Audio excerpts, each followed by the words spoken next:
Et voilà, on a regardé le sujet de l'enfer dimanche passé. Un endroit aussi réel que le ciel et heureusement, nous n'avons pas à y aller à cause de Jésus. Il est notre sauveur qui nous sauve du jugement, nous sauve de l'enfer. Bien sûr, le plus grand des bénéfices, c'est que on est avec lui pour l'éternité. Mais ceux qui choisissent de ne pas le connaître, Paul dit dans les Thessaloniciens, comme on a vu, que les gens vont être dans une ruine éternelle, loin de la face du Seigneur et de la gloire de sa puissance. Et il y a des gens qui ont vécu des expériences de mort imminente qui ont vu ce côté-là aussi, hein, Catherine? Mhm. Ouais, c'est ça. En fait, les statistiques disent qu'il y a à peu près 23% des gens qui ont des expériences de mort imminente, que leur expérience est négative, puis que c'est plus un aperçu de l'enfer qu'ils ont Mm. que le ciel. Donc, c'est quand même beaucoup. Ça démontre que vraiment c'est une réalité. Puis, j'en ai ressorti une qui était assez intéressante. C'est une expérience de Howard Storm. Puis c'était un professeur d'art à l'université. Puis il y a eu un ulcère à l'estomac qui a perforé son duodénum. En tout cas, à partir que.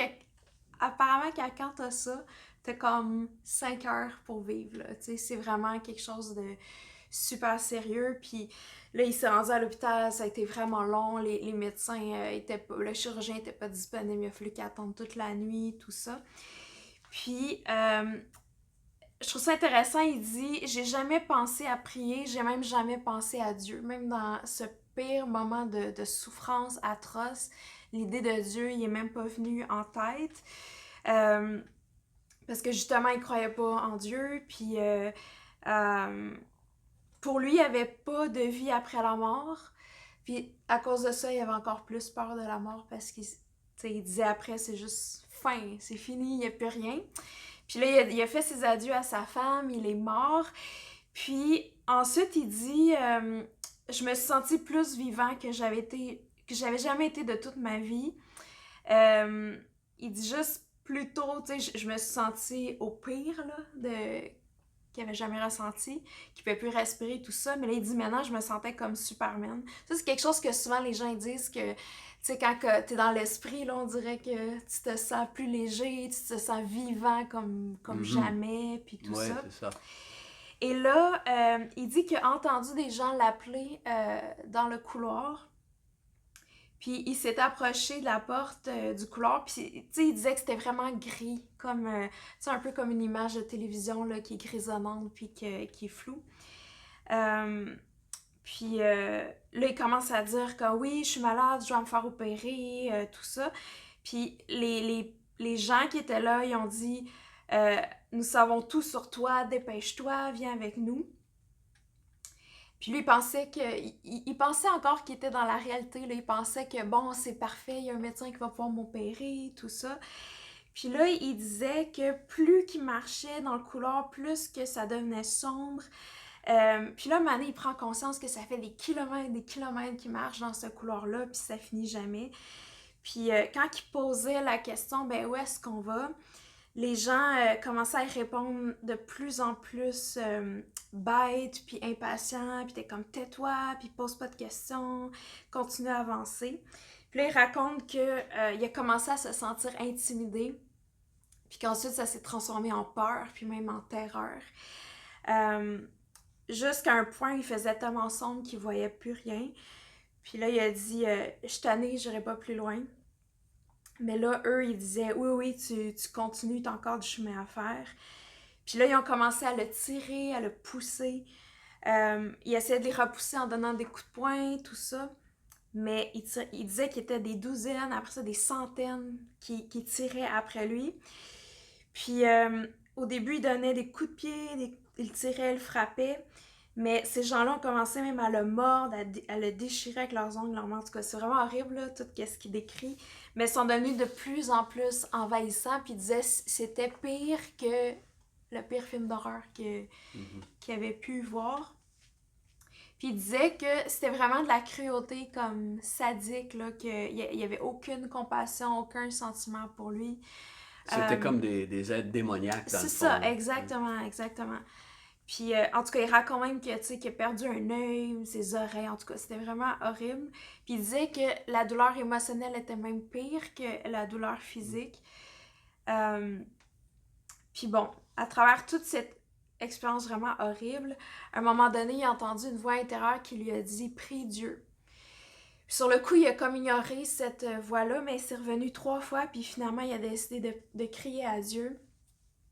Puis dans son expérience, ben Dieu lui a donné une seconde chance. Dieu l'a secouru puis l'a sorti de cette expérience-là.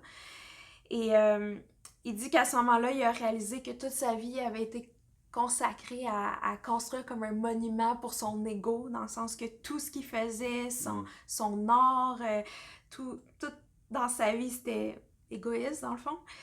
Puis il a comme réalisé que toutes ces choses-là avaient plus d'importance dans le fond. Puis après son expérience, cet homme-là est devenu pasteur. Il a vraiment consacré le reste de sa vie à partager Jésus aux autres, puis à faire du bien autour de lui, là.